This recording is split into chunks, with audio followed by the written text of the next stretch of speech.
আমার নাম সালেহা। 3 দিন আগে আমার মামাতো বোন তার নিজের রুমে গলায় দড়ি দিয়ে আত্মহত্যা করে। সে একটা ছেলেকে ভালোবাসতো, প্রচন্ড ভালোবাসতো। কিন্তু ছেলেটা ওর সাথে চিট করে এবং অন্য একটি মেয়ের সাথে সম্পর্কে জড়িয়ে যায়।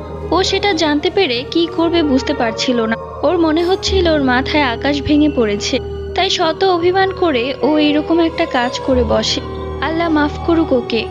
মা আমাকে বলছিল যে মামার বাড়িতে গিয়ে একটু সান্ত্বনা দিয়ে আসি, কেননা ছোট থেকে ও আর আমি একসাথেই বড় হয়েছি। মামা ওকে যেমন ভালোবাসে আমাকেও তেমন ভালোবাসে, তাই আমাকে দেখলে হয়তো তাদের একটু ভালো লাগবে। এরপর আমি মামার বাড়িতে যাই এবং ওর ঘরেও চলে যাই। তখন সন্ধ্যা 6টা বাজে, মানে আজান দেওয়ার একটু আগে।